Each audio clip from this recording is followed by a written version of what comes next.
Halo, perkenalkan nama saya Cahaya Vanessa Frista dengan NIM 2024111. Di sini di video kali ini saya akan menjelaskan tentang ELT method untuk tugas akhir. Nah, di sini yang pertama ada English skill. Nah, apa sih what are language skill? Language skill itu adalah kemampuan untuk berkomunikasi dalam suatu bahasa, mendengarkan, berbicara, membaca, dan menulis. Nah, selanjutnya, what are language component? Nah, komponen bahasa terdiri dari vocabulary, grammar, dan pronunciation. Nah, selanjutnya yaitu what are receptive English skill. Nah, receptive English skill ini itu kemampuan yang mencakup listening dan reading. Nah, selanjutnya yaitu what are productive English skill. Productive English skill ini kemampuan yang mencakup speaking dan writing. Selanjutnya yaitu teaching grammar. Yang kedua yaitu teaching grammar. What is grammar? Grammar itu adalah tatanan bahasa atau struktur kata dalam kalimat yang baik dan benar. Nah, what are three dimension of grammar? 3 dimensi dari grammar itu ada, menurut Diana Lassen ada 3, yaitu form, meaning, dan use. Dan yang selanjutnya yaitu what are the principle of teaching grammar. Nah, apa sih prinsip dari pengajaran grammar itu? Fokus yang pertama yaitu fokus pada 3 dimensi tadi, yaitu form, meaning, dan use. Dan yang kedua yaitu menggunakan pendekatan leksikogramatikal. Dan yang ketiga itu adalah memberi umpan balik kepada kebutuhan siswa. Dan yang keempat, example of inductive and deductive approach teaching grammar. Nah, apa sih contoh dari pengajaran induktif dan deduktif pada pengajaran grammar itu? Yang pertama, yang induktif itu adalah guru itu mengajak siswanya untuk mencari tahu isi materi tersebut, untuk mencari tahu secara langsung apa sih materi yang akan disampaikan oleh guru itu. Seperti hari ini kita akan belajar simple past. Nah, guru itu akan memberikan contoh simple past terlebih dahulu. Setelah itu siswa akan diajak untuk dikupas satu persatu bagaimana simple past itu dan apa gitu. Terus yang kedua yaitu deduktif. Nah, pengajaran deduktif ini itu adalah pengajaran yang guru itu menjelaskan terlebih dahulu isi materi, kemudian guru itu baru memberi contohnya. Guru itu contohnya yang pertama, hari ini guru berbicara, hari ini kita akan belajar simple past. Nah, guru itu akan menjelaskan terlebih dahulu apa itu simple past, bagaimana contohnya, dan lain sebagainya. Kemudian siswa baru akan disuruh memberi contoh. Nah, yang ketiga yaitu teaching vocabulary. Nah, what is the vocabulary? Vocabulary itu adalah kumpulan kata yang digunakan untuk berkomunikasi atau untuk membuat kalimat.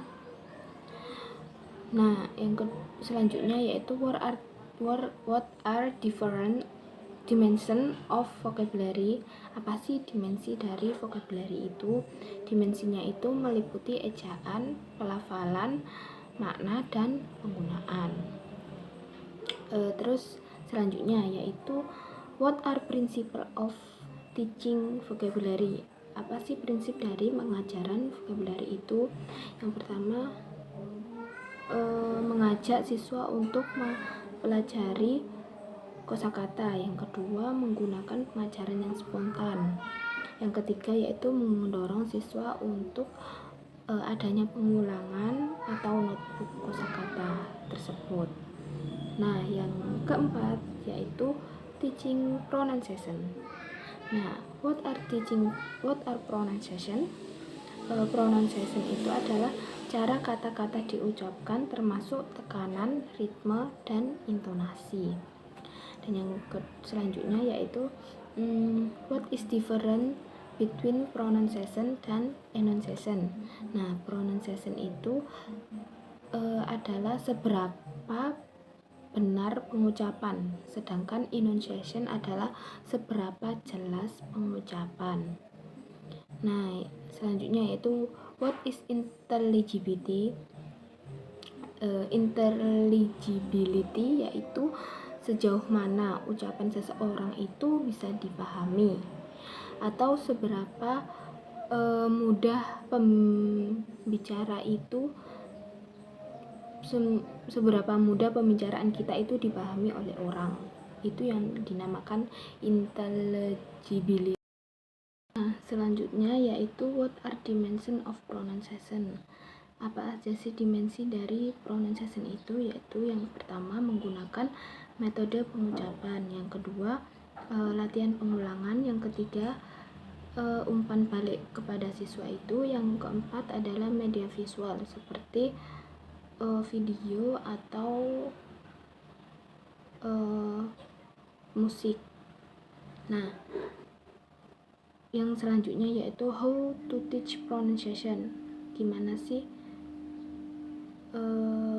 untuk pengajaran pronunciation itu? Yang pertama yaitu membangun kesadaran fonologis, yaitu mengenalkan bunyi-bunyi dasar dalam bahasa Inggris, vokal dan konsonan. Yang kedua yaitu siswa dapat memahami cara membentuk bunyi, intonasi dengan diagram mulut dan posisi lidah.